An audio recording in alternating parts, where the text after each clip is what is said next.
رسول اللہ صلی اللہ علیہ وسلم سے بعض صحابہ کرام نے عرض کیا، کیا ہمارا رب قریب ہے کہ ہم اس سے سرگوشی کے انداز میں مناجات کریں، یا وہ ہم سے دور ہے کہ ہم اسے پکاریں، یعنی بلند آواز سے پکاریں؟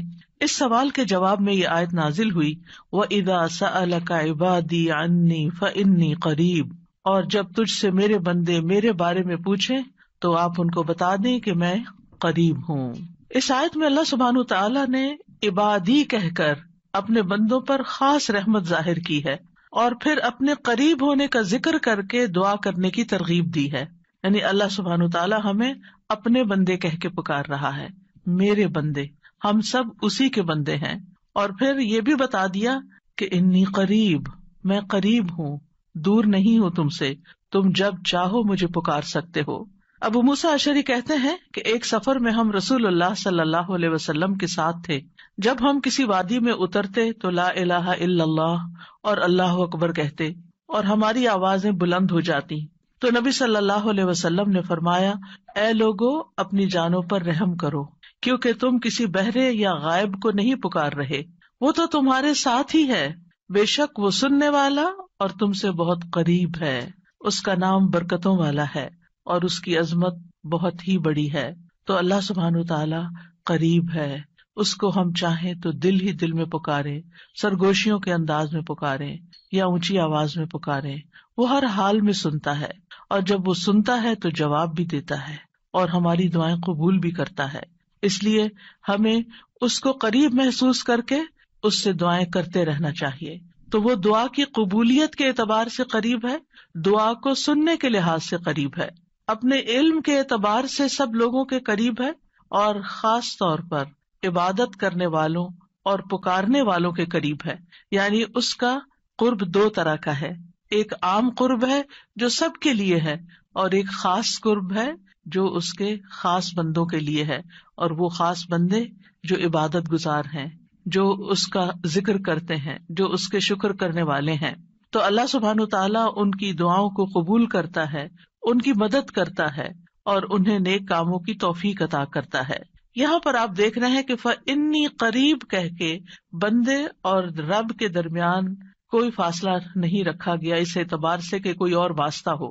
یہاں اللہ سبحانہ وتعالیٰ نے جواب کو قل یا فقل کہہ کے نہیں فرمایا، جیسا کہ دوسری آیات میں آتا ہے۔ جتنے بھی سوال صحابہ کرام نے رسول اللہ صلی اللہ علیہ وسلم سے کیے تو ان کے جواب میں اللہ تعالیٰ نے فرمایا قل، آپ انہیں بتا دیجئے، لیکن یہاں پر قل بھی نہیں آیا، ڈائریکٹ فَإِنِّي قریب، اذا سألک عبادی انی فإنی قریب، یعنی بیچ میں کوئی واسطہ نہیں لایا گیا۔ تو اس سے یہ پتہ چلتا ہے کہ ہمارے اور ہمارے رب کے بیچ میں کسی اور واسطے اور کسی اور وسیلے کی ضرورت نہیں۔ اور جب اللہ تعالیٰ نے یا عبادی کہہ دیا تو اس میں سارے بندے شامل ہو جاتے ہیں، چاہے وہ نیک ہوں یا بد ہوں، بڑے ہوں یا چھوٹے ہوں، گناہگار ہوں یا بہت پرہیزگار ہوں، کوئی بھی ہو، جو بھی اپنے رب کو پکارتا ہے، رب اس کی پکار کو سنتا ہے اور وہ قریب ہے۔ لہٰذا جب ہمارا رب قریب ہے اور مجیب ہے، جیسا کہ آپ جانتے ہیں پروگرام کا نام بھی قریب مجیب اسی لیے رکھا گیا کہ ہمارا اگر اپنے رب سے تعارف ہو جاتا ہے، ہم اپنے رب کو پہچان جاتے ہیں کہ ہم کس کو پکار رہے ہیں اور وہ کہاں ہے، تو جتنا جتنا ہمارا یہ یقین ہوگا کہ وہ ہمارے قریب ہے اور وہ سنتا ہے اور جواب دیتا ہے، اتنی ہی زیادہ محبت اور توجہ کے ساتھ، اخلاص کے ساتھ ہم دعا کریں گے انشاءاللہ۔ اور پھر آپ دیکھیے کہ اللہ تعالیٰ ہماری دعاؤں کو ضائع نہیں کرتا۔ اجیب دعوت الداعی اذا دعانی، مطلب یہ ہے کہ جو بھی مجھ سے مانگتا ہے وہ کچھ پا کے ہی لوٹتا ہے، وہ نامراد نہیں ہوتا۔ جیسے زکریا علیہ السلام نے کہا تھا کہ وَلَمْ أَكُنْ بِدُعَائِكَ رَبِّ شَقِيًّا، کہ اے رب تجھے پکار کر تو میں کبھی بدبخت ہوا ہی نہیں، کبھی مایوس ہوا ہی نہیں، کبھی محروم ہوا ہی نہیں، جب بھی تجھے پکارا تجھ سے کچھ پا ہی لیا۔ تو اس لیے ہر دعا کرنے والے کو یہ یقین ہونا چاہیے کہ ہماری دعا ضرور سنی جائے گی، کیونکہ شیطان انسان کے دل میں یہ وسوسہ ڈالتا ہے کہ تمہاری دعا قبول نہیں ہوگی۔ نہیں بھائی، ہر ایک کی دعا قبول ہوتی ہے اگر وہ صحیح معنوں میں اپنے رب کو پکارتا ہے، وہ دعاؤں کو سنتا ہے اور جواب بھی دیتا ہے۔ ضرورت اس بات کی ہے کہ ہم اپنے دل کو حاضر کر کے اللہ سے مانگیں، اخلاص کے ساتھ مانگیں، اور قبولیت کے جو اوقات ہیں یا جو علامات ہیں ان کو سامنے رکھتے ہوئے مانگے. اور پھر ساتھ یہ بھی کہا گیا فَلْيَسْتَجِيبُوا لِي وَلْيُؤْمِنُوا بِي لَعَلَّهُمْ يَرْشُدُونَ، کہ انہیں چاہیے کہ وہ بھی میری بات مانیں. یعنی اگر یہ چاہتے ہیں کہ میں ان کی دعائیں قبول کروں تو پھر انہیں بھی چاہیے جب میں انہیں پکارتا ہوں. ایک تو یہ ہے نا کہ ہم اللہ تعالیٰ کو پکارتے ہیں، اور ایک اللہ تعالیٰ بھی ہمیں پکارتے ہیں. یعنی اللہ سبحانہ تعالیٰ کب پکارتے؟ ہر اذان میں پکار آتی ہے، حی علی الصلاح حی علی الفلاح. تو پھر ہم کیا کرتے ہیں؟ کیا واقعی ہم صلاح کی طرف جاتے ہیں یا نہیں؟ اسی طرح قرآن مجید میں بہت دفعہ یا ایھا الذین آمنوا کہہ کے ہمیں پکارا گیا ہے، اے لوگوں جو ایمان لائے ہو. یا ایھا الناس کہہ کے تمام انسانوں کو پکارا گیا ہے. تو کیا ہم انسان بھی اپنے رب کی پکار کو سنتے ہیں؟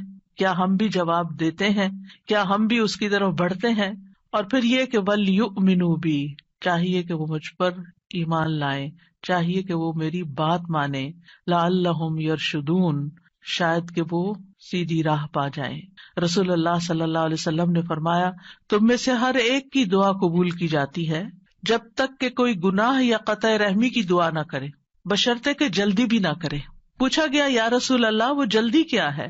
فرمایا یہ کہ کوئی یوں کہے کہ میں نے دعا کی اور میں نے دعا کی، یعنی دوبارہ کہ میں نے تو کئی بار دعا کی، بہت دعا کی، میری تو دعا قبول نہیں ہوتی، اور اس طرح وہ تھک ہار کر دعا کرنا چھوڑ دے. ایسا نہ کرے بلکہ دعا کرتا رہے، کیونکہ اس کی قبولیت کے مختلف طریقے ہیں. تو اللہ سبحانہ تعالیٰ ہم سے قریب ہے. ایک اور آیت میں آتا ہے سورۃ ہود کی، وَإِلَىٰ ثَمُودَ أَخَاهُمْ صَالِحًا قَالَ يَا قَوْمِ اعْبُدُوا اللَّهَ مَا لَكُم مِّنْ إِلَٰهٍ غَيْرُهُ هُوَ أَنشَأَكُم مِّنَ الْأَرْضِ وَاسْتَعْمَرَكُم فِيهَا فَاسْتَغْفِرُوهُ ثُمَّ تُوبُوا إِلَيْهِ إِنَّ رَبِّي قَرِيبٌ مُّجِيبٌ.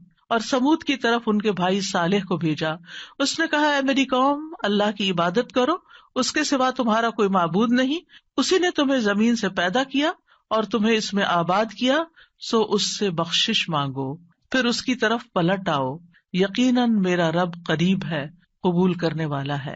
ان ربی قریب مجیب. یہاں قوم سمود کی بات کی جا رہی ہے. یہ لوگ مدائن کے علاقے میں رہتے تھے جو تبوک اور مدینہ منورہ کے درمیان واقع تھا.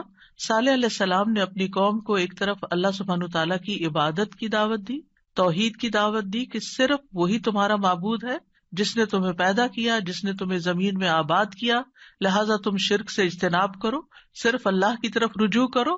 کیوں؟ اس لیے کہ وہ بہت قریب ہے، اپنے بندوں کی دعائیں سنتا ہے. تو آپ دیکھیے جو آپ کے قریب ہو اور جو آپ کی بات بھی سنتا ہو، تو کیا آپ نہیں چاہیں گے کہ آپ اس کے قریب ہوں؟ یہاں پر آپ دیکھیے کہ دعا کرنے سے پہلے دو چیزوں کی بات ہے، استغفار اور توبہ کی، کہ اس سے استغفار کرو اور توبہ کرو تو تمہاری دعائیں قبول ہوں گی. توبہ کا مطلب یہ ہے کہ گناہوں سے کنارہ کشی اختیار کرو اور اس بات کا پکا وعدہ کرو کہ آئندہ گناہ نہیں کرو گے. اور استغفار کا مطلب ہوتا ہے بخشش طلب کرنا کہ اللہ ہمیں معاف کر دے، ہمارے گناہوں پہ پردہ ڈال دے. اور توبہ اور استغفار دونوں ہم معنی بھی ہیں. امام ابن قیم کہتے ہیں استغفار میں توبہ شامل ہے اور توبہ میں استغفار شامل ہے، اور جب ان کو الگ الگ بولا جاتا ہے تو پھر اس کا معنی الگ الگ بھی ہوتا ہے. اور اگر یہ دونوں اکٹھے آئیں، یعنی ایک دوسرے کے ساتھ مل کر آئیں، تو استغفار کا مطلب یہ ہوتا ہے کہ زندگی میں جو ہم کر چکے ہیں غلط کام، برائیاں، اللہ تعالیٰ ہمیں ان کے شر سے محفوظ رکھے. اور توبہ کا مطلب یہ ہے کہ ہم آئندہ گناہ میں پڑنے کے شر سے آپ کی مدد چاہتے ہیں، حفاظت چاہتے ہیں. اور توبہ اس پختہ ارادہ کو بھی کہتے ہیں کہ دوبارہ گناہ نہیں کریں گے، آئندہ یہ نہیں کریں گے. تو ان ربی قریب مجیب، میرا رب یقیناً قریب ہے، مجیب ہے. اور یہاں قریب قرب سے شفقت اور اکرام کے معنوں میں، یعنی رب بہت شفیق اور مہربان ہے، بہت کریم ہے. اور اس کا اپوزٹ ہوتا ہے بعید، دور. اور بہت کا لفظ سختی کے لیے بولا جاتا ہے کہ وہ جو شفیق نہ ہو، سخت ہو، کرخت ہو، اور پھر یہ کہ کچھ نہ دے. تو ایسا نہیں ہے ہمارا رب. ہمارا رب قریب ہے، مہربان ہے، اور اس کے ساتھ ساتھ یہ کہ وہ اپنے بندوں کا اکرام کرتا ہے اور انہیں سیدھے رستے پر چلاتا ہے، ان کی رہنمائی کرتا ہے، ان کی ضروریات پوری کرتا ہے، ان کی حفاظت کرتا ہے، ان کو مدد دیتا ہے، ان کی مشکلات دور کرتا ہے. لہٰذا ہمیں اپنے رب کو قریب پاتے ہوئے، اور قربت کا ایک احساس ہوتا ہے. قریب ہونے کا مطلب یہ نہیں کہ اللہ سبحانہ وتعالیٰ کسی نعوذ باللہ فزیکل فارم میں ہمارے ساتھ بیٹھے ہوئے ہیں یا ہمارے دل میں بیٹھے ہوئے ہیں، یہ مطلب نہیں ہے قریب کا. قربت ایک احساس کا نام ہے. آپ نے دیکھا ہوگا بہت سے لوگ دور ہوتے ہوئے آپ کے دل کے قریب ہوتے ہیں، اور کئی لوگ آپ کے ساتھ رہتے ہوئے، آپ کے ساتھ بیٹھے ہوئے، آپ کے ساتھ زندگی گزارتے ہوئے بھی آپ سے دور ہوتے ہیں. تو اللہ سبحانہ وتعالی کا قرب محسوس کرنے کی چیز ہے، اس طرح کہ وہ سنتا ہے. اللہ سبحانہ وتعالی سنتا ہے، السمیع ہے، اللہ تعالیٰ دیکھتا ہے، البصیر ہے، اللطیف ہے، الخبیر ہے، وہ ہمارے دلوں کے راز بھی جانتا ہے. تو اس سے بڑھ کے قریب کون ہوگا جو شہرک سے بھی زیادہ قریب ہے، اور جو ہمارے دل میں خیال اٹھ کر جو ہمارے دماغ تک جاتا ہے اس سے پہلے کہ دماغ تک جائے وہ بیچ میں حائل ہوتا ہے اور وہ جان لیتا ہے کہ بندہ کیا سوچ رہا ہے. نہ صرف یہ کہ وہ یہ جانتا ہے کہ اس وقت کیا کر رہے ہیں ہم، وہ یہ بھی جانتا ہے ہم پاسٹ میں کیا کر چکے ہیں، اور وہ یہ بھی جانتا ہے کہ ہم فیوچر میں کیا کچھ کرنے والے ہیں. کوئی اور ہے ایسا جو اتنا زیادہ ہمیں جانتا ہو؟ کیا وہ ہماری ضروریات کو نہیں جانتا ہوگا؟ کیا وہ ہمارے دکھ کو نہیں جانتا؟ کیا وہ ہماری پریشانیوں کو نہیں جانتا؟ کیا وہ ہماری زندگی کے مقاصد کو نہیں جانتا؟ کیا وہ ہماری کوششوں کو نہیں جانتا؟ کیا وہ ہماری عبادتوں کو نہیں جانتا؟ وہ خوب جانتا ہے، وہ سب کچھ جانتا ہے. تو جو جانتا ہے اس سے مانگے بنسبت اس کے کہ جو جانتا بھی نہیں ہے اور ہم اس سے توقعات لگا کے بیٹھے رہے کہ یہ ہمارے لیے کچھ کریں گے. عام طور پر ہم جب کسی مشکل کا شکار ہوتے ہیں تو پھر بندوں کی طرف دیکھتے ہیں، نہیں، جو اپنے رب کو قریب پاتے ہیں وہ اپنے رب ہی کی طرف دیکھتے ہیں اور رب ہی کی طرف پلٹ پلٹ کر جاتے ہیں. اور تابا یتوبو کا مطلب پلٹ پلٹ کر جانا بھی ہے کہ واپس پلٹتے ہیں کہ اللہ تعالیٰ اگر ہماری کسی بات سے آپ ناراض ہو گئے ہیں یا ہم سے خفا ہیں تو ہم تیری ہی طرف پلٹتے ہیں. اعوذ بک منک، تجھ سے ڈر کے پھر تیرے ہی پاس پناہ لیتے ہیں اپنے گناہوں کے شر سے بچنے کے لیے، اپنی سیئات سے بچنے کے لیے. تو اس لیے تھرو آؤٹ جو ہمارا انشاءاللہ پروگرام ہوگا اس میں آپ یہ 2 لفظ بس پکے کر لیں، وہ قریب ہے، وہ مجیب ہے، وہ بہت قریب ہے اور وہ جواب بھی دیتا ہے، وہ دعائیں قبول بھی کرتا ہے. اس لیے اس رمضان میں خوب خوب دعائیں کرنی ہے. اور ویسے بھی آپ دیکھیں کہ دعا افضل ترین عبادت ہے. الدعاء مخ العبادہ، عبادت کا جوہر ہے، عبادت کی ٹاپ پر ہے. تو رمضان کا مہینہ عبادت کے لیے، لہٰذا اس عبادت میں دعاؤں کا ایک خاص حصہ ہونا چاہیے. دعا ہے کیا؟ دعا کا لفظ عربی زبان میں دال عین واو سے مل کر بنا ہے. دعا یدعو دعاء و دعوتن، یہ 2 مصدر ہیں اس سے. اور دعا کا لفظی معنی ہوتا ہے کسی کو آواز اور کلام کے ساتھ مائل کرنا، پکارنا، یعنی آواز بھی دینا، اس سے بات بھی کرنا اور اس کو اپنی طرف متوجہ کرنا. ایک ہوتا کسی سے بات کرنا لیکن اس میں مقصد یہ نہیں ہوتا کہ میری طرف متوجہ ہو. مثلا میں آپ سے بات کر رہی ہوں اس وقت تو مجھے آپ سے یہ ایکسپیکٹیشن نہیں کہ آپ میری طرف متوجہ ہو کہ میری کوئی مدد کریں. لیکن دعا میں جب انسان پکارتا ہے تو اس کا مطلب ہوتا ہے کہ دوسرا متوجہ ہو اور جس مقصد کے لیے اس کو پکارا جا رہا ہے وہ مقصد بھی پورا ہو جائے.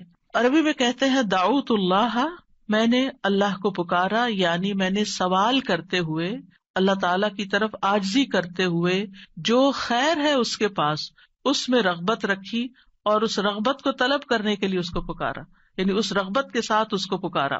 قرآن مجید میں دعا کا لفظ مختلف معنوں میں استعمال ہوا ہے. نمبر 1 دعا بمعنی ندا، آواز دینے کے معنوں میں. دعا کا مطلب کیا؟ آواز دینا. جیسے سورۃ آل عمران میں آتا ہے فَقُلْ تَعَالَوْا نَدْعُ أَبْنَاءَنَا وَأَبْنَاءَكُمْ وَنِسَاءَنَا وَنِسَاءَكُمْ وَأَنفُسَنَا وَأَنفُسَكُمْ. تو آپ کہہ دیجئے کہ آؤ ہم اپنے اور تمہارے بیٹوں کو اور اپنی اور تمہاری عورتوں کو بلا لیں، پکار لیں، یعنی تم بھی ان کو بلا لو ہم بھی بلا لیتے. تو بلانے کے معنوں میں استعمال ہوتا ہے. تو عربی زبان میں دعا اور ندا یہ 2 لفظ مترادف بھی ہیں، ایک دوسرے سے ملتے جلتے ہیں، سینونیمز ہیں، ایک جگہ پر اکٹھے بھی استعمال ہوئے ہیں. الا دعاء و نداء، کہ پکار اور آواز کے سوا کچھ نہیں سنتا. پھر اسی طرح دعا بمعنی طلب کرنا، کسی چیز کی ڈیمانڈ کرنا. قرآن مجید میں آتا ہے وَلَا تَزِرُ وَازِرَةٌ وِزْرَ أُخْرَى وَإِن تَدْعُ مُثْقَلَةٌ إِلَىٰ حِمْلِهَا لَا يُحْمَلْ مِنْهُ شَيْءٌ وَلَوْ كَانَ ذَا قُرْبَىٰ. اور کوئی بھی بوجھ اٹھانے والا کسی دوسرے کے گناہوں کا بوجھ نہ اٹھائے گا. یہ کب کی بات ہے؟ قیامت کے دن. اور کوئی بوجھ سے لدا ہوا شخص اپنا بوجھ اٹھانے کے لیے کسی کو بلائے گا، اس کو پکارے گا، وَإِن تَدْعُ تو وہ اس میں سے کچھ بھی نہیں اٹھا سکے گا، کوئی مدد نہیں کرے گا قیامت کے دن، اگرچہ وہ قریبی رشتے دار ہی کیوں نہ ہو۔ تو کسی کو مدد کے لیے بلانا، آؤ میرا سامان اٹھاؤ، میرا بوجھ اٹھاؤ، اس کے لیے بھی لفظ دعا جس میں ایک طلب پائی جاتی ہے استعمال ہوتا ہے۔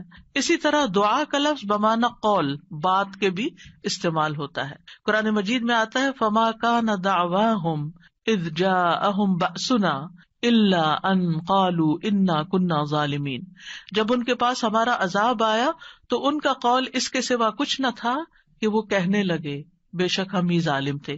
تو یہاں پر قول یا بات کے معنوں میں آیا ہے۔ پھر اسی طرح دعا کا لفظ عبادت کے معنوں میں بھی آتا ہے۔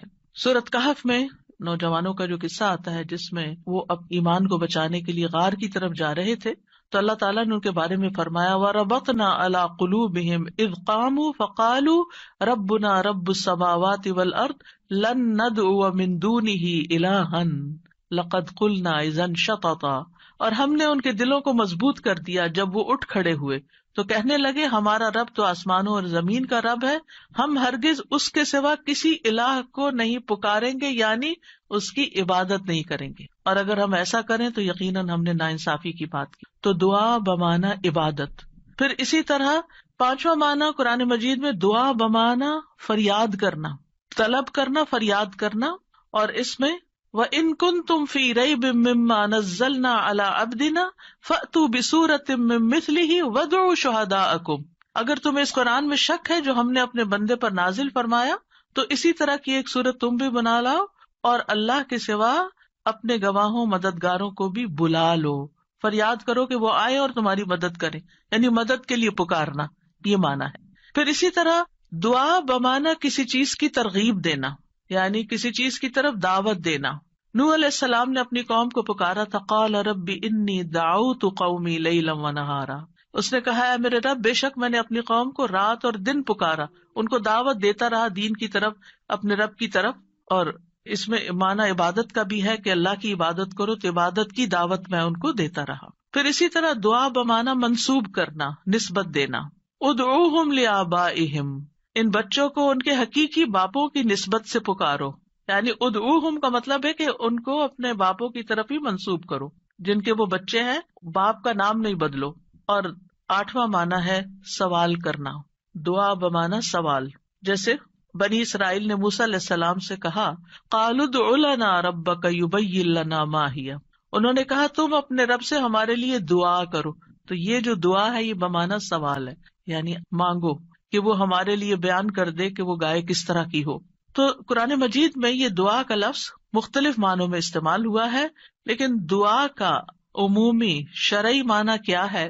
اللہ کی بارگاہ میں عاجزی کے ساتھ سوال کرنا اور اللہ کے پاس جو خیر ہے اس میں راغب ہونا، رغبت رکھنا۔ اللہ کی بارگاہ میں اللہ کے حضور عاجزی کے ساتھ سوال کرنا، چیخ چلا کے نہیں بلکہ بہت ہمبل طریقے سے، اور جو خیر اللہ کے پاس ہے اس میں رغبت رکھنا، اس کا شوق رکھنا۔ طیبی کہتے ہیں اس سے مراد ہے اللہ کی بارگاہ میں انتہا درجے کی عاجزی، انکساری اور محتاجگی ظاہر کرنا۔ جیسے موسیٰ علیہ السلام نے دعا کیا کی تھی، رب انی لما انزلت الی من خیر فقیر، اپنے فقر، اپنی محتاجی، اپنی ضرورت کا اظہار کیا تھا، انی لما انزلت الی من خیر فقیر۔ امام ابن قیم کہتے ہیں اس سے مراد ہے ایسی چیز کو طلب کرنا جو دعا کرنے والے کو فائدہ دے، یعنی فائدے کی چیز حاصل کرنے کے لیے سوال کرنا، اور ایسی چیز کو دور کرنے کے لیے طلب رکھنا جو اس کو نقصان دیتی ہو۔ تو پھر دو طرح سے دعا کرتا ہے انسان، کچھ فائدے کی چیزیں مانگتا ہے اور کچھ نقصان والی چیزوں کو دور کرنے کے لیے اللہ سے درخواست کرتا ہے۔ ہماری شریعت میں دعا کی دو بڑی اقسام ہیں، ایک ہے دعائے عبادت اور ایک ہے دعائے مسئلہ۔ دعائے عبادت کیا ہے؟ اس سے مراد ہے کہ انسان اللہ سے ثواب کی امید رکھتے ہوئے، اس کے عذاب سے ڈرتے ہوئے اس کی عبادت کرے، اس میں سوال نہیں ہے۔ تو عربی میں دعا بمعنی عبادت بھی استعمال ہوتا ہے، آتا نا وقال ربکم ادعونی استجب لکم ان الذین یستکبرون عن عبادتی سیدخلون جہنم داخرین. اس میں دعا کے دونوں معنی آ گئے. اور تمہارے رب نے فرمایا کہ مجھ سے دعا کرو میں تمہاری دعا قبول کروں گا. یہ تو سوال ہو گیا. اور دوسرا، بے شک وہ لوگ جو میری عبادت سے تکبر کرتے ہیں عنقریب و ذلیل و خوار ہو کر جہنم میں داخل ہوں گے. تو یہاں عبادت کا معنی بھی آ گیا عبادت کے لفظ کے ساتھ، یعنی دعا ایک طرح سے عبادت ہے. تو دعائے عبادت کیا ہے کہ انسان اللہ سے ثواب کی امید رکھتے ہوئے اس کے عذاب سے ڈرتے ہوئے اللہ کی عبادت کرے، جیسے نماز پڑھے، روزہ رکھے، قرآن کی قرأت کرے، تسبیح کرے، صدقہ کرے، اللہ کی طرف لوگوں کو دعوت دے، تعلیم کا کام کرے. تو انسان ان میں سے جو بھی عبادت کا کام کرے گا وہ دراصل اللہ کی طرف راغب ہوگا، کیونکہ دعا میں رغبت پائی جاتی ہے. اور جو شخص مثلا نماز پڑھتا ہے تو گویا وہ زبان حال سے دعا کر رہا ہوتا ہے، اللہ سے بخشش مانگ رہا ہوتا ہے کہ اللہ تعالیٰ ہمارے اوپر رحم کیجیے، ہم نے جو گناہ کیے ہیں آپ ان کو معاف کر دیجیے. کیونکہ نماز بذات خود کیا کرتی ہے؟ بلاؤں کو ٹالتی ہے، گناہوں کو معاف کرنے کا ذریعہ ہے. ٹھیک ہے. اچھا، صدقہ کیا کرتا ہے؟ گناہوں کی آگ بجھاتا ہے. ٹھیک ہے نا. تو یہ جو گناہوں کی آگ کا بجھنا ہے، یہ ہم بول کے بھی کہہ سکتے اللہ ہمیں جہنم کے عذاب سے بچا، تو وہ ہماری زبان بول رہی ہوتی. لیکن جب ہم صدقہ دے رہے ہوتے ہیں تو گویا ہمارا عمل جو ہے وہ اسی چیز کا تقاضا کر رہا ہے کہ ہم اپنے اوپر سے گناہوں کا بوجھ اتارنا چاہتے ہیں. تو ایک دعا سوال کے انداز میں ہوتی ہے اور ایک دعا حال کے ساتھ بیان ہو رہی ہوتی ہے، عمل کے ساتھ ہو رہی ہوتی ہے. اور دوسری جو دعائیں مسئلہ ہے جس میں مانگنے کی دعا ہوتی ہے، تو وہ یہ ہے کہ انسان دنیا اور آخرت کی کوئی بھی بھلائی طلب کرنے اور دنیا اور آخرت کے نقصان کو دور کرنے کا سوال اللہ سے ہی کرے. دنیا اور آخرت کی کوئی بھی بھلائی مانگنا اور دنیا اور آخرت کے کسی بھی نقصان سے بچنا، یہ بس اللہ ہی سے کرے اس کا سوال. یہ دعائیں مسئلہ ہے، یہ سوال کرنے والی، یعنی وہ دعا جس میں ہم سوال کرتے ہیں. کن چیزوں کا سوال کرتے ہیں؟ دنیا اور آخرت دونوں. آخرت نہیں بھولنی. ربنا آتنا فی الدنیا حسنۃ وفی الآخرۃ حسنۃ وقنا عذاب النار. تو دنیا اور آخرت کی حسنہ مانگنا اور دنیا اور آخرت کے عذاب سے، مصیبت سے بچنا. وقنا عذاب النار، سب سے بڑی مصیبت تو آگ ہے نا، یعنی اس کی کوئی تکلیف انسان کو پہنچے. نبی صلی اللہ علیہ وسلم نے فرمایا دعا عبادت ہے.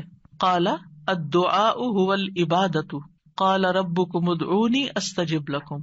تمہارے رب کا فرمان ہے میں پکارنے والے کی دعا قبول کرتا ہوں جب وہ مجھے پکارتا ہے. تو دعا جو ہے یہ عبادت کی اقسام میں سے سب سے عظیم قسم ہے. امام خطابی اپنی کتاب شأن الدعاء میں کہتے ہیں، اس حدیث کی وضاحت کرتے ہوئے الدعاء هو العبادہ، وہ کہتے ہیں کہ دعا عبادت کا ایک بڑا حصہ ہے یا سب سے افضل عبادت ہے. جیسے کہ لوگ کہتے ہیں لوگ بنو تمیم ہیں اور مال اونٹ ہیں، یعنی لوگوں کو دیکھنا تو بنو تمیم کو دیکھو، مطلب سب لوگوں سے افضل ہیں. نبی صلی اللہ علیہ وسلم اسی سے تھے نا، اور ان کی تعداد بھی زیادہ تھی. اور اسی طرح عربوں کے ہاں مال کی سب سے بڑی قسم اونٹ ہوا کرتے تھے. وہ کہتے مال تو اصل میں اونٹ ہے اور لوگ تو بنو تمیم ہی ہے. تو اسی طرح کہا گیا دعا تو عبادت ہی ہے. الدعاء هو العبادہ، دعا ہی عبادت ہے. الحج عرفہ، اس کا یہ مطلب ہے کہ صرف عرفہ میں جاؤ، یہ نہیں. مطلب یہ ہے کہ جتنے بھی ارکان آپ حج کے ادا کرتے ہیں ان میں سے عرفہ کے دن کا قیام اگر کسی نے پا لیا تو اس کا حج ہو گیا، اور وہ سب سے بڑا دن ہے جس میں بخشش ہوتی ہے. تو یہ عربوں کے کہنے کا ایک انداز بھی ہے نا. اور مراد اس سے کیا ہے کہ دعا سب سے افضل عبادت ہے اور ساری اطاعتوں اور ساری بندگیوں کا مغز ہے کہ انسان اپنی ہر پریشانی اور ہر ضرورت میں اللہ کی طرف متوجہ ہو جائے. یہ ہے اصل مقصد. اگر کسی مشکل میں پڑ گیا ہے تو اس مشکل کے دور ہونے کے لیے بس اللہ ہی کی طرف رجوع کرے اور اسی کا انتظار کرے کہ وہی کاٹے گا. لوگوں سے توقعات ہٹا لے. اس کا یہ مطلب نہیں کہ ہم لوگوں سے ہیلپ لے نہیں سکتے، آپ لوگوں سے ہیلپ لے سکتے ہیں، آپ ان کو بتا سکتے ہیں کہ آپ کس مشکل میں اور اس کا حل کیا ہے، لیکن ان سے توقع نہ رکھے کہ یہ میری مشکل حل کر دیں گے. مثلا آپ کو کوئی پرابلم ہوئی ہے، آپ کسی سے مشورہ کرنا چاہتے ہیں، آپ کسی سے کاؤنسلنگ لینا چاہتے ہیں، آپ ضرور لیں، لیکن یہ توقع نہ رکھیں کہ یہ آپ کا مسئلہ حل کر دے گا یا بس یہی آپ کے لیے سب کچھ ہو گیا. اس کو اللہ سبحانہ وتعالیٰ سے آگے نہ رکھیں. کہتے ہیں نا ہمت مردہ مدد خدا. ہمت آپ نے کرنی ہے، کوشش آپ نے کرنی، مدد اللہ نے کرنی ہے. دعا کی بھی ہمت ہوتی ہے اور دعا کے لیے بھی ایک ایفرٹ لگانی پڑتی ہے اور اس کے لیے یکسو ہونا پڑتا ہے. خصوصاً آپ دیکھیں کہ جب کسی بڑی پریشانی کے نتیجے میں انسان کے ہوش اڑ جاتے ہیں، اوسان خطا ہو جاتے ہیں، اس کو کچھ سمجھ نہیں آتی، تو ایسی صورت میں انسان اپنے خیالات کو مجتمع کر کے، فوکس کر کے، پوری توجہ کے ساتھ اللہ کی طرف جب متوجہ ہوتا ہے تو یہ ہے اصل میں دعا کی روح. اور نہ صرف یہ کہ بڑی مشکلات میں بلکہ چھوٹی چھوٹی ضروریات میں بھی اللہ کی طرف رغبت کرنی چاہیے. دعا کی ضرورت کیوں ہے ہماری زندگی میں؟ کیونکہ ہم اللہ کے محتاج ہیں، بادشاہ وہی ہے، ہم فقیر ہیں. یا ایھا الناس انتم الفقراء الی اللہ، اے لوگو تم سب اللہ کے محتاج ہو. کوئی بھی انڈیپینڈنٹ نہیں، کوئی بھی یہ نہیں کہہ سکتا کہ میں اپنے سب کام خود ہی کر سکتا ہوں. واللہ هو الغنی الحمید، اور اللہ سب سے بے پرواہ ہے اور تعریف کے لائق ہے. بندوں میں سے کوئی بھی بے پرواہ نہیں ہو سکتا، ہم سب محتاج ہیں. دوسری بات، اللہ سارے خزانوں کا مالک ہے. وَإِن مِّن شَيْءٍ إِلَّا عِندَنَا خَزَائِنُهُ، کوئی چیز ایسی نہیں، وَإِن مِّن شَيْءٍ إِلَّا عِندَنَا خَزَائِنُهُ، کہ جس کے خزانے ہمارے پاس نہ ہوں. آپ کوئی چیز آرڈر کرنا چاہتے ہیں تو پتہ چلتا ہے وہ تو ہے ہی نہیں، ختم ہو گئی، اسٹاک ختم، آؤٹ آف اسٹاک. بڑی سے بڑی کمپنی، بڑے سے بڑے ریسورسز رکھنے والے انسانوں سے جب آپ مانگتے ہیں تو آپ دیکھیں کیا ہوتا ہے کہ انسان بعض اوقات وہ اوپر جا کے اتنی نیچے گرتے ہیں کہ پائی پائی کے محتاج ہو جاتے ہیں. ایسی مثالیں آپ نے بھی دیکھی ہوں گی، سنی بھی ہوں گی کہ کہاں ان کے پاس بہت کچھ تھا اور کہاں وہ زیرو پہ آ گئے. اللہ تعالیٰ ایسا نہیں ہے، ہمیشہ سے ہے اس کے پاس اور ہمیشہ رہے گا. ساری مخلوق اگر کسی میدان میں جمع ہو کر سب کچھ مانگے تو بھی اللہ تعالیٰ کے خزانوں میں اتنی کمی نہیں آتی جتنی ایک سوئی کو سمندر میں ڈبو کے نکالا جائے تو پانی جو سوئی کے ساتھ لگتا ہے اتنی بھی کمی نہیں ہوتی. وہ جتنا چاہے خرچ کرتا رہے، جتنا چاہے وہ بندوں کو دیتا رہے، پھر بھی اس کے ہاتھ بھرے رہتے ہیں، ان میں کوئی کمی نہیں ہوتی. ایک اور آیت میں آتا ہے سورۃ المنافقون میں، وَلِلَّهِ خَزَائِنُ السَّمَاوَاتِ وَالْأَرْضِ، آسمانوں اور زمین کے خزانے اللہ کے پاس ہیں. پھر کیا کرنا چاہیے؟ اس کے پاس جانا چاہیے جس کے پاس کوئی خزانہ نہیں ہے، اس کے پاس جو سارے خزانوں کا مالک. مشکل یہ ہے کہ ہمارے مانگنے میں کمی ہوتی ہے، دیر ہوتی ہے. وہ سب کچھ دے سکتا ہے، سب کچھ ہے اس کے پاس، یو نیم اٹ. آپ گھر جا کے بیٹھیں، غور کریں، نماز کے بعد کسی اور خاموشی تنہائی کے وقت، مجھے کیا چاہیے، مجھے کیا مسئلہ ہے، مجھے کیا پرابلم ہے، میری کیا پریشانی ہے، کیا اللہ کے پاس اس کا حل ہے؟ یقیناً ہے، وہ کر سکتا ہے، بالکل کر سکتا ہے. پر مجھے کیا کرنا چاہیے؟ اسی سے مانگنا چاہیے، اس سے گڑ گڑا کے مانگنا چاہیے، اس سے اپنی محتاجی اور اپنی بیچارگی کا اظہار کر کے مانگنا چاہیے. امن یجیب المضطر اذا دعاہ ویکشف السوء، اللہ تعالیٰ آپ سے پوچھتے ہیں کون ہے جو بے قرار کی، مضطر، بے قرار، بے چین انسان کی بات سنتا، اس کو جواب دیتا. امن یجیب المضطر اذا دعاہ، جب بھی وہ اس کو پکارتا ہے، ویکشف السوء، اور وہ تکلیف کو دور بھی کرتا ہے.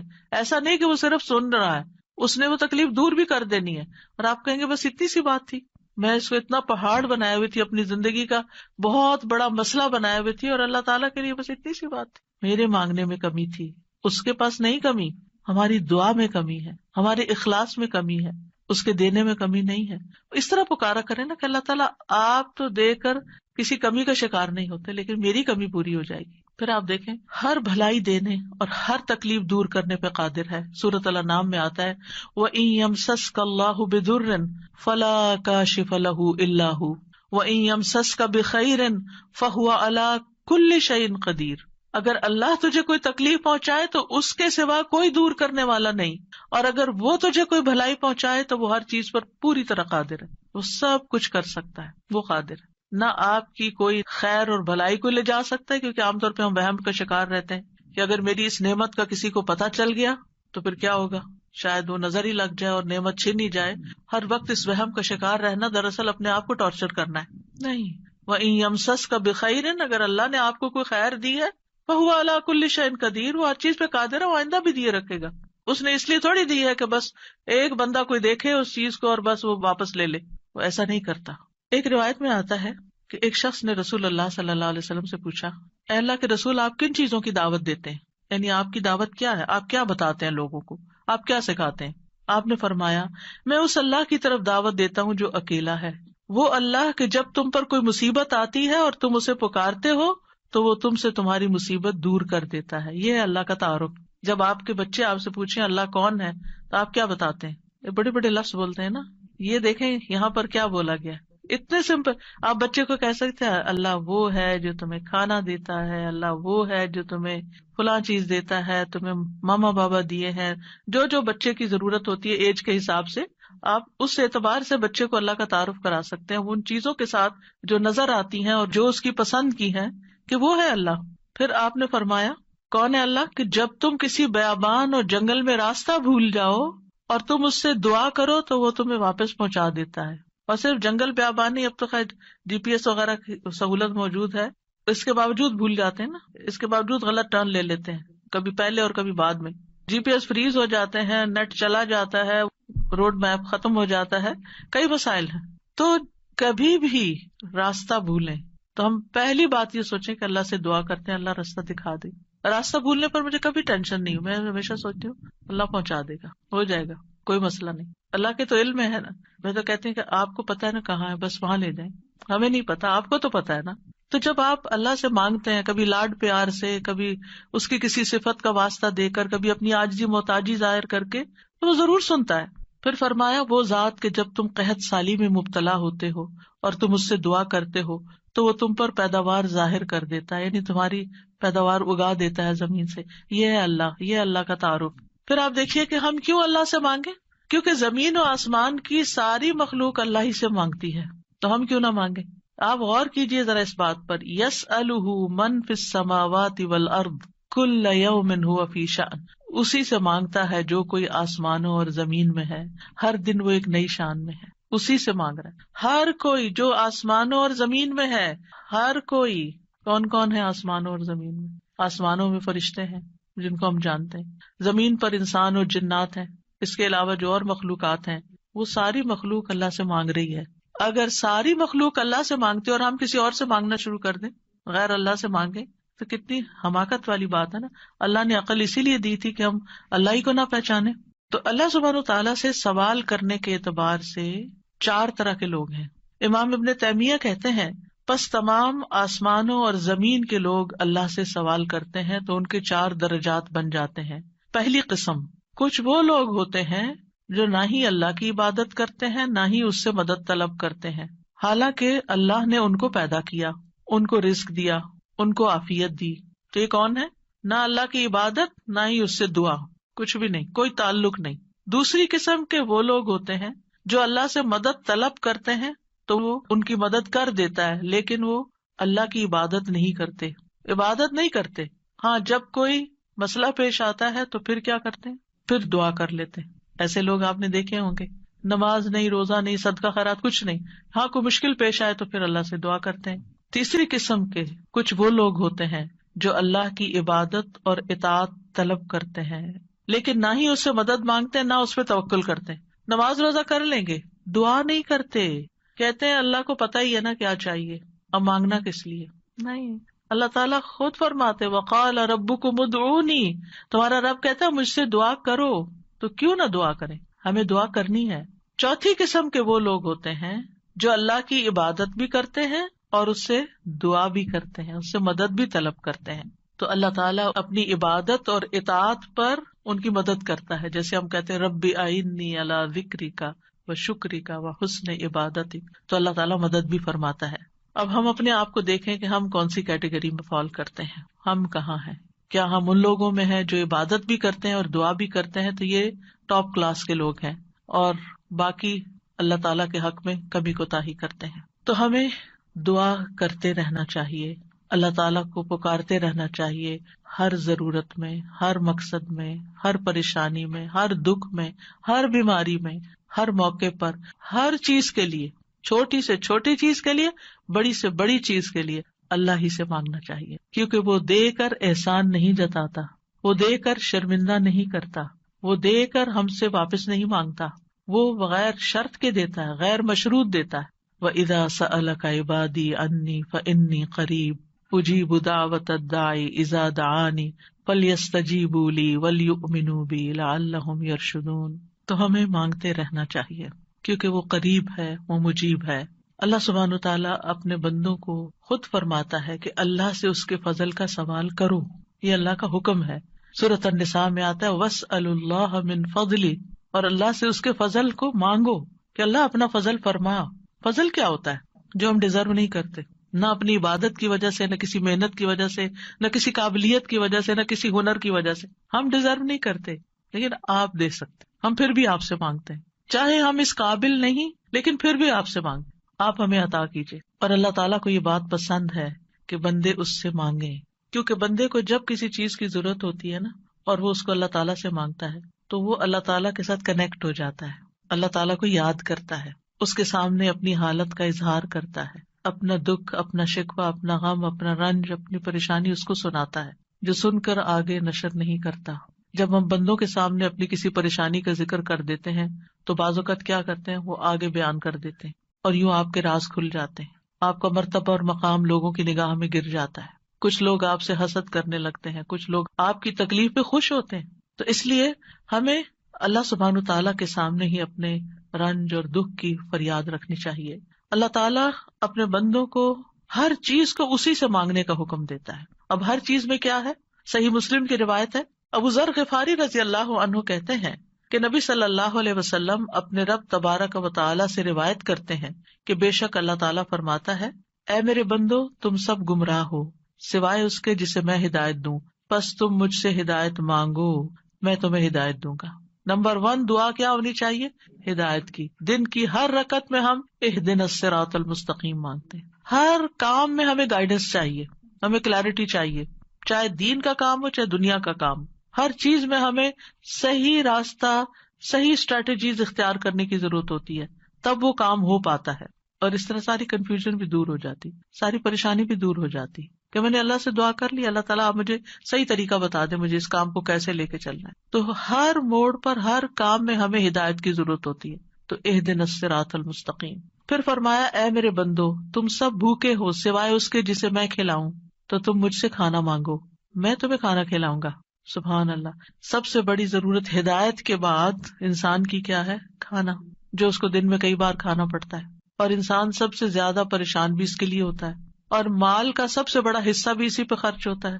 یعنی دن میں اگر آپ دیکھیں تو آپ ہر روز اپنا لباس نہیں خریدتے، ہر روز آپ اپنی ٹوائلٹریز نہیں خریدتے، ہر روز اپنی اور چیزیں نہیں خریدتے، برتن نہیں خریدتے، کٹلری، جیولری، یہ سب روز تھوڑی خریدا جاتا ہے. لیکن کھانا تو ڈیلی چاہیے، کھانا تو ڈیلی کنزیوم کرنا ہے، تو اس سے مانگو. اور خاص طور پر اگر کچھ خاص کھانے کو دل چاہتا ہے وہ بھی اس سے مانگو.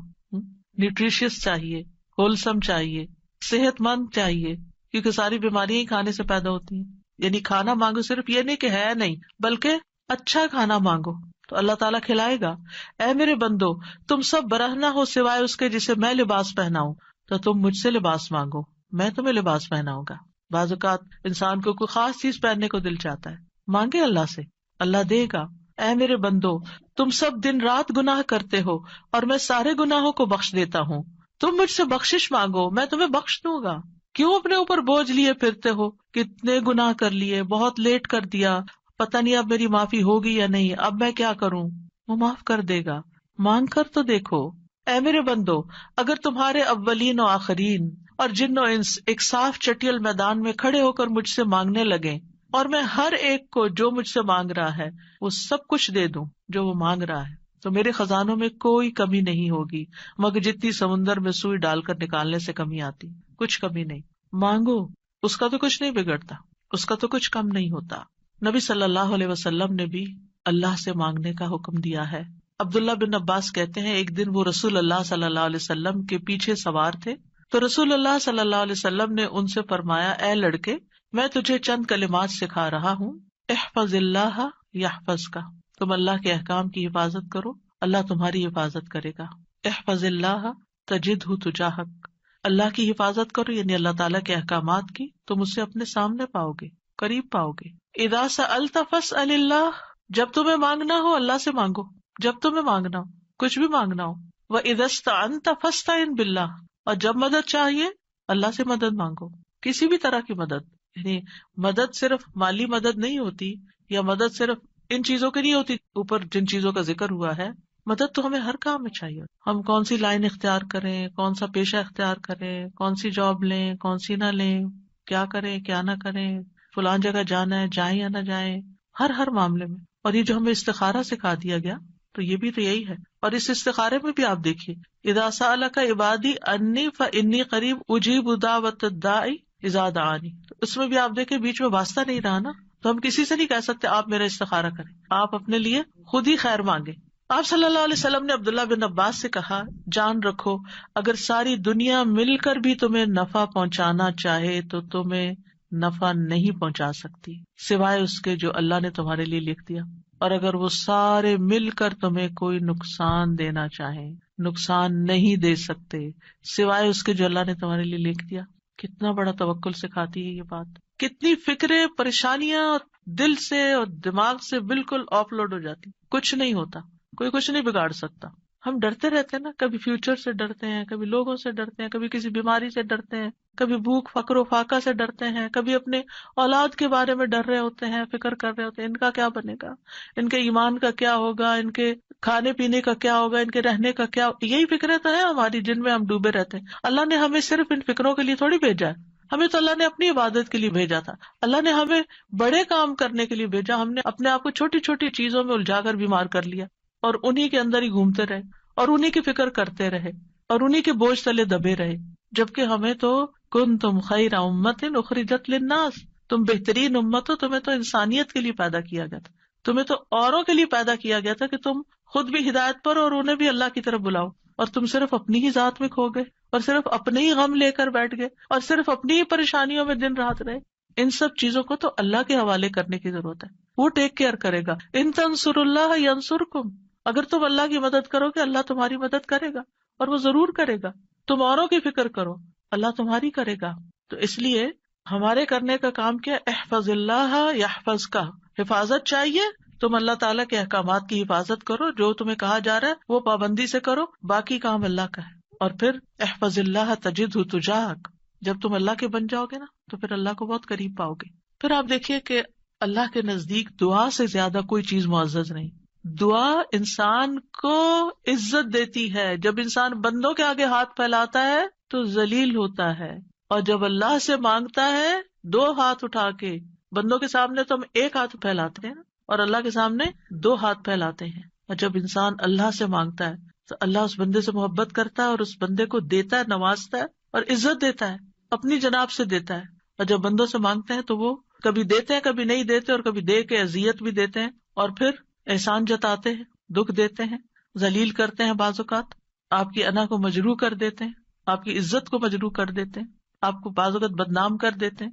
تو اللہ کے نزدیک دعا سے زیادہ کوئی چیز معزز نہیں. لیس شیء اکرم علی اللہ من الدعاء. پھر یہ کہ اللہ تعالیٰ دعائیں سنتا ہے. وَلَقَدْ نَادَانَا نُوحٌ فَلَنِعْمَ الْمُجِيبُونَ. یقیناً نوح نے ہمیں پکارا تو ہم بہت اچھے قبول کرنے والے ہیں. ہم نے ان کی سنی، ہمیں کیوں بتایا جا رہا ہے؟ تاکہ تم بھی پکارو، تمہاری بھی سنی جائے گی. ابراہیم علیہ السلام نے کیا کہا تھا، ان ربی لسمیع الدعاء. میرا رب تو یقیناً دعا سننے والا ہے، وہ تو ضرور سنتا ہے. اور پھر خاص طور پر جو مضطر ہو، بے چین ہو، بے قرار ہو، لاچار ہو. امن یجیب المضطر اذا دعاہ ویکشف السوء. یہ لاچار کون ہوتا ہے؟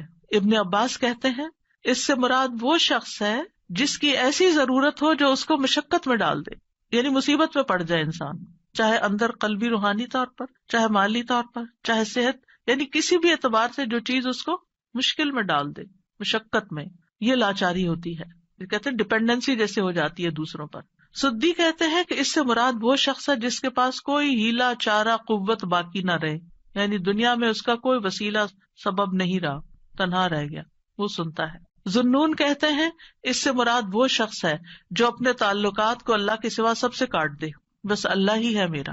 ابو جعفر کہتے ہیں کہ اس سے مراد مفلس شخص ہے جس کے پاس کچھ نہیں. سہل بن عبداللہ کہتے ہیں اس سے مراد وہ شخص ہے جو اپنے ہاتھ دعا مانگتے ہوئے اللہ کی طرف بلند کرتا ہے، اوپر اٹھاتا ہے، حالانکہ اس کے پاس اطاعت کا کوئی نیکی کا کام نہیں ہوتا جس کو وہ وسیلہ بنا سکے. لاچار. اب ہر جگہ سے مایوسی ہو گئی، اب ایک ہی راستہ ہے، اور وہ راستہ شیطان کہتا ہے تم تو اتنے نافرمانو، تمہاری نہیں سنی جائے گی. نہیں، وہ پھر بھی سنتا ہے. امن یجیب المضطر. اصل میں بندے تو ہم اللہ ہی کے ہیں نا، چاہے ہم اللہ کو اپنا بنائیں یا نہ بنائیں، ہیں تو اسی کے، جانا تو اسی کی طرف ہے، دنیا میں بھی اسی کی طرف جانے کی ضرورت پیش آتی ہے. اور پھر آپ دیکھیے کہ اللہ تعالیٰ کا قبولیت کا وعدہ بھی ہے، اور وہ بندوں کی حاجات پوری کرتا ہے.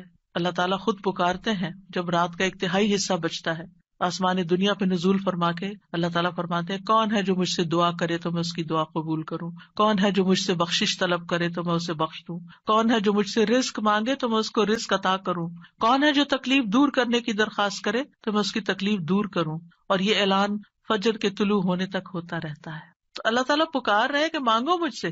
اب دیکھیے، اگر کبھی آپ کے پیرنٹس میں سے کوئی یا کوئی بڑا یا اگر آپ سے کہے کہ اچھا مانگو، کیا مانگتے ہو، فرمائش کرو، کیا کرتے ہیں ہم، ہمارا حال کیا ہوتا ہے؟ بہت خوش ہو جاتے ہیں، اتنی بڑی آفر آ گئی ہے، کرو فرمائش، کیا چاہیے، جیولری چاہیے، کپڑے چاہیے، جو چاہیے مانگو۔ تو ہمارا خوشی سے ایسا حال ہوگا کہ ہمیں یہ بھی یاد نہیں رہے گا کہ اب مانگنا کیا ہے آپ نے۔ اللہ سبحانہ وتعالیٰ روز ہمیں پکارتے ہیں کرو فرمائش، مانگو کچھ، مانگو، اور ہم مانگتے ہی نہیں۔ جاگ بھی جائے تو ہم مانگتے نہیں۔ مانگنے کی ضرورت ہے۔ اب دیکھیے کہ دنیا کے بادشاہ جب کوئی سوالی آتا ہے، کوئی بیگر آتا ہے، وہ دروازے بند کر دیتے ہیں۔ جو انسان 2 سے 3 دفعہ آپ سے کچھ مانگ چکا ہو، جب آپ اس کو دیکھتے ہیں تو وہ موڑ کے چل دیتے ہیں، یہ پھر آ گیا ہے، پھر کچھ مانگے گا۔ کیا اللہ تعالیٰ بھی ایسا کرتا ہے؟ 100 بار آئے آپ اس کے پاس، 100 بار عطا کرے گا۔ وہ اپنا دروازہ بند نہیں کرتا، وہ اپنی دولت نہیں چھپاتا، وہ تمہارے لیے ہر روز رات کو دروازہ کھولتا ہے، آ جاؤ تم میری طرف، مانگو مجھ سے۔ امام ابن قیم کہتے ہیں اللہ جس کے ساتھ خیر کا ارادہ کرتا ہے اس کے لیے ذلت کا، عاجزی کا، اللہ کی بارگاہ میں پناہ پکڑنے اور محتاجی ظاہر کرنے کا دروازہ کھول دیتا ہے، یعنی اس کو دعا مانگنا آ جاتا ہے۔ اور جس کو دعا کی توفیق مل گئی اس کو ہر خیر مل گئی۔ تو اصل چیز یہ ہے کہ دعا کی توفیق ہو جائے، دعا مانگنا شروع کر دیں۔ آپ دیکھیں کہ اس نیت سے بھی یہ پروگرام رکھا گیا تھا کہ ہم روز دعا کے بارے میں کچھ سنیں، پھر دعا کے مطلب کو سمجھیں، دعا دعا دعا کرتے رہے تاکہ ہمیں دعا مانگنا آ جائے۔ یعنی اس کا ہول سول گول ہے اس پروگرام کا، وہ یہ کہ ہمیں دعائیں مانگنا آ جائیں، ہم دعاؤں کے شوقین ہو جائیں، دعا مانگنے سے محبت کرنے لگے، دعاؤں کے اوپر یقین کرنے لگے کہ اللہ تعالیٰ سنتا اور ضرور سنے گا، اور ہمارے سارے بوجھ اتر جائیں اور ہم سارے اپنے معاملات اپنے رب کے سپرد کر دیں، اور ہم دنیا میں بھی ایک اچھی زندگی بسر کریں اور آخرت میں بھی۔ امام ابن تیمیہ کہتے ہیں جب اللہ کسی بندے کے ساتھ خیر کا ارادہ کرتا ہے تو اس کے دل میں دعا مانگنے اور اس سے مدد طلب کرنے کا الہام کر دیتا ہے کہ اللہ سے مانگو، اس کے دل میں ڈال دیتا ہے، اور اللہ اس کے مدد طلب کرنے اور اس کے دعا مانگنے کو اس کے لیے خیر کا ذریعہ بنا دیتے ہیں جس کے لیے اس نے مدد طلب کی ہوتی ہے، یعنی اس کا رستہ نکل آتا ہے۔ تو دعا مانگنے کے فائدے کیا ہیں؟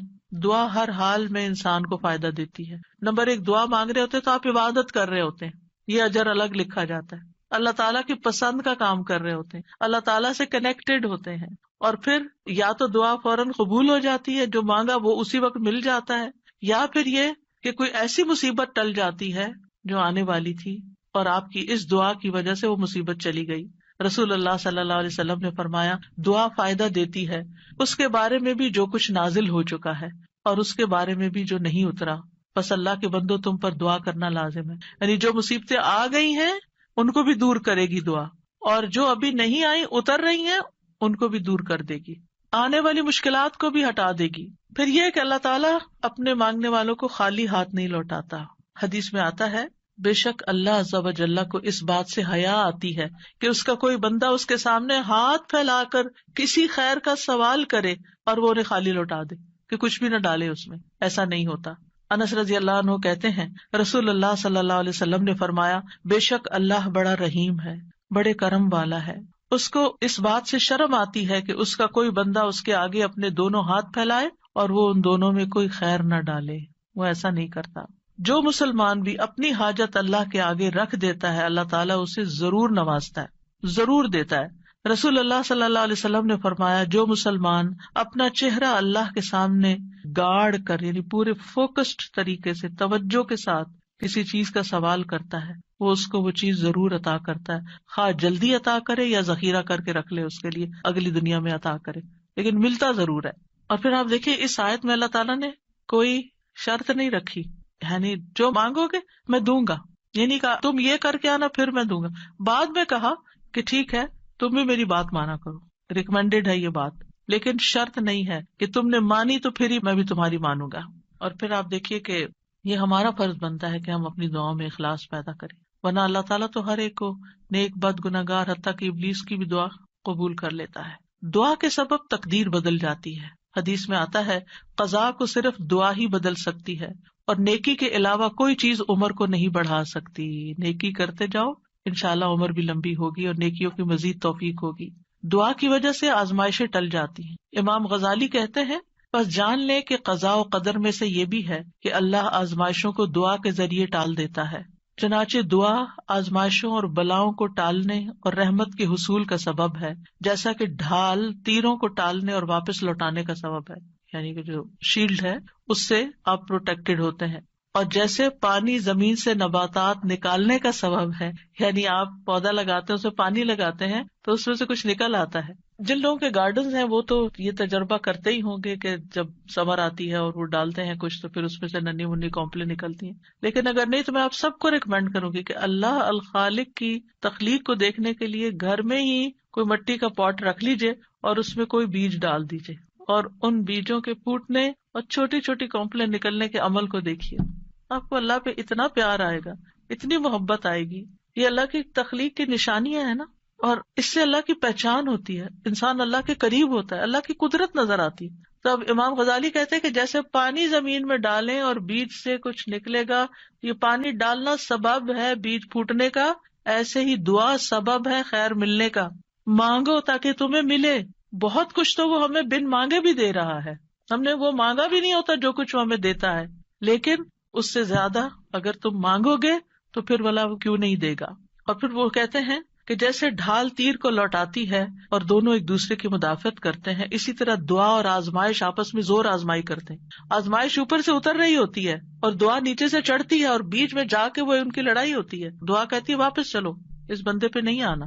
تو اس لیے بہت ضروری ہے کہ ہم اللہ تعالیٰ سے مانگتے رہیں. اور آپ دیکھیں کتنی دعائیں ایسی ہیں جنہوں نے تاریخ کا رخ پھیر دیا، شر سے خیر کی طرف، بہتر سے بہترین کی طرف. ابراہیم علیہ السلام کی دعا کی مثال، انہوں نے مانگا تھا ربنا وابعث فیہم رسولا منہم یتلو علیہم آیاتک ویعلمہم الکتاب والحکمت ویزکیہم انک انت العزیز الحکیم. 2500 سال بعد دعا قبول ہوئی. محمد الرسول اللہ صلی اللہ علیہ وسلم دنیا میں تشریف لائے اور انسانی تاریخ کا دھارا بدل گیا. ابو امامہ کہتے ہیں میں نے کہا اللہ کے رسول صلی اللہ علیہ وسلم آپ کے اس کام کی ابتدا کیسے ہوئی، یعنی آپ نے یہ جو سب کچھ کیا ہے بگننگ کہاں سے تھی؟ کہا میرے باپ ابراہیم علیہ السلام کی دعا سے. آپ بھی اپنے بچوں کے لیے، نسلوں کے لیے، اپنے شاگردوں کے لیے دعائیں کیا کریں.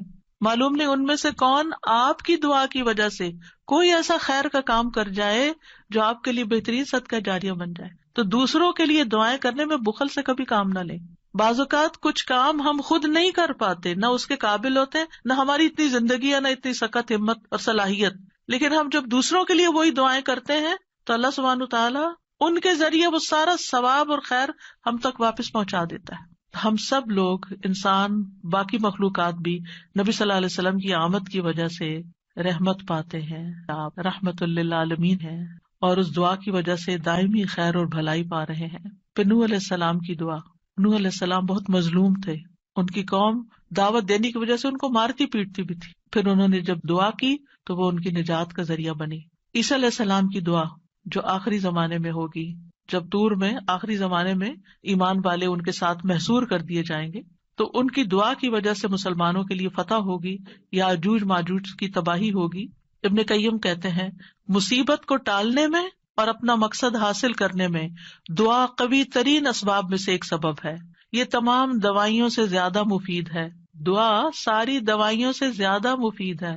یہ آزمائشوں کی دشمن ہے. دعا آزمائشوں کی دشمن ہے. یہ آزمائشوں کو دور دھکیلتی ہے، ان سے زور آزمائی کرتی ہے، ان کو واقع ہونے سے روکتی ہے، جو واقع ہو چکی ہوں ان کو ختم کرتی ہے، ان کو ہلکا کر دیتی ہے، اور یہ مومن کا ہتھیار ہے. یعنی اگر دعا آزمائش سے زیادہ طاقتور ہو تو آزمائش ختم ہو جاتی ہے. یعنی بعض اوقات ہم کہتے ہیں آزمائش نہیں ختم ہو رہی کیونکہ ہماری دعا ابھی کمزور ہے، اس کو اور اسٹرانگ کریں. اگر آزمائش سے کمزور ہو تو آزمائش کبھی ہو جاتی ہے، اور وہ دونوں ایک دوسرے کا مقابلہ بھی کرتی ہیں، ایک دوسرے کے ساتھ جھگڑا کرتی ہیں.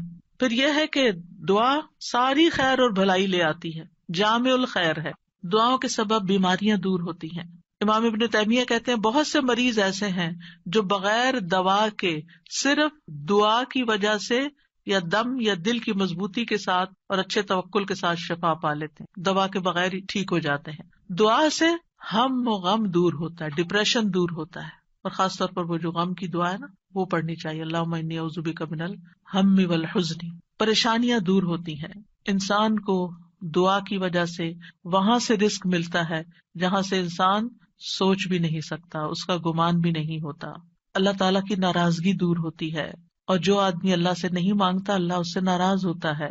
دعا سے بندے کو غیر اللہ کی محبت اور غلامی سے آزادی ملتی ہے, اللہ تعالیٰ کا قرب ملتا ہے, اور انسان کو مناجات کی لذت ملتی ہے. جب انسان اپنے رب سے باتیں کرتا ہے نا تو اس کی ایک اور ہی خوشی ہوتی ہے, اور انسان کو پھر وہ چیز ملنے سے زیادہ وہ دعا کرنے میں اور سرگوشیاں کرنے میں اور اللہ سے باتیں کرنے میں مزہ آنے لگتا ہے, گویا اس کو سب کچھ مل گیا. سلف صالحین اس بات کو بہت پسند کرتے تھے. ان میں سے ایک کہتے ہیں مجھے اللہ کی بارگاہ میں حاجت ہوتی ہے تو میں اس سے وہ حاجت مانگتا ہوں تو اللہ میرے لیے اپنے ساتھ مناجات کرنے, اپنی معرفت اور اپنے لیے عاجزی کرنے اور اس کے سامنے خوشامد کا دروازہ کھول دیتا ہے. تو ان چیزوں کے ہوتے ہوئے میں یہ پسند کرنے لگتا ہوں کہ اللہ تعالیٰ میری دعا پوری کرنے کو ڈیلے کر دے, مؤخر کر دے, تاکہ میں یہ دعا کرنے کا لطف اٹھاتا رہوں. تو اللہ سبحانہ وتعالیٰ سے دعا ہے کہ اللہ تعالیٰ ہمیں دعا کا معنی اور مفہوم سمجھنے کی توفیق عطا فرمائے اور ہمیں اس کی اہمیت کا احساس دلا دے, اور ہم واقعی اس طرح دعا مانگے جیسے دعا مانگنی چاہیے. اللہ تعالیٰ ہمیں آئندہ رمضان میں اور اس کے علاوہ بھی اس دعا کی عبادت سے فائدہ اٹھانے کی توفیق دے کہ ہم اپنے رب کے بن جائیں اور ہمارا رب ہم پر رحم فرما دے. السلام علیکم. اتنا خوبصورت لیکچر. میں سوچ رہی تھی کہ جیسے آپ نے کہا نا قریب اور مجیب, تو جب آپ نے کہا نا قریب تو میں سوچتی کہ ارسپیکٹو آف کہ ہماری دعا قبول ہو یا نہ ہو, جو ایک سینس آف کلوزنس اللہ سبحانہ تعالیٰ کے ساتھ فیل ہوتی ہے, دیٹ از ریئلی گریٹ. بالکل. تو ایک اور چیز میں نے یہ پوچھنی تھی کہ جیسے ہم کہتے ہیں نا کہ انسان اپنے لیے شر کو ایسے مانگتا ہے جیسے خیر مانگ رہا ہے, اور ہم ادھر سے یہ کریں کہ اللہ سبحانہ تعالیٰ ہماری دعا قبول ضرور کرتے ہیں, تو پھر جب ہم اس طرح کے کوئی مانگ رہے ہوتے ہیں تو پھر یہ ہوتا ہے کہ وہ قبول نہیں ہوگی دعا, وہ اللہ پہ چھوڑ دیتے ہیں نا ہم. جی. پھر وہ ہمارے لیے جو چاہتا ہے کرتا ہے, اسی لیے وہ بعض دعائیں روک لیتا ہے. ہم سمجھتے ہیں ہمارے لیے خیر ہے, حالانکہ وہ شر ہوتا ہے, تو اللہ تعالیٰ اس کو قبول نہیں کرتے, روک دیتے, کیونکہ وہ ہمارے لیے ہم سے زیادہ ہم پر مہربان ہے. ایک اور جیسے حضرت زکریا نے اسنادا ربہ نداء خفیہ, تو وہ جو ندا ہے انہوں نے تو اللہ سے وہ مانگ رہے تھے نا چپکے سرگوشیاں, تو وہ پھر دل ہی دل میں, تو وہ پھر ندا وہ دعا کے سینس میں آئے گی, کیونکہ دعا میں آپ نے ڈیفینیشن بتائی نا کہ ہم اللہ سے مانگ رہے ہوتے ہیں. جی. مناجات ان کو کہتے ہیں بیسیکلی جو دل میں باتیں کرتے ہیں نا, سرگوشیاں کرتے ہیں اللہ تعالیٰ سے چپکے لوگوں کے بعض اوقات بیچ میں ہوتے ہوئے, بعض اوقات تنہائی میں, تو یہ بھی دعا کی ایک قسم ہی ہے مناجات جو ہے. استاذہ آج کا لیکچر ایسا تھا جیسے ذہن سازی ہو گئی ہے دعا کے لیے, ہم تیار ہو گئے رمضان کے لیے, کیونکہ ہر انسان کے ساتھ جیسے شیطان اور نفس لگا ہوتا ہے, تو ایسا لگ رہا ہے سارے بادل چھٹ گئے ہیں اور ہمارا جو ہے وہ ذہن تیار ہو گیا ہے دعا کے لیے. تو جو ڈاؤٹس ہوتے ہیں یا جو وسوسے ہوتے ہیں وہ سارے ہٹ گئے, اور میرے خیال میں ساری امت کو جو بھی سن رہا ہے اس کو بہت فائدہ ہوگا, جس سے کہ پورے رمضان جو ہم دعا مانگیں گے اس میں اب ہمارے خدشات نہیں ہوں گے. اور ایک سوال یہ ہے یقین سے, اور ایک سوال یہ ہے کہ دعا میں ہم کس چیز کا واسطہ دے سکتے ہیں, جیسے بعض لوگ نیک اعمال کا.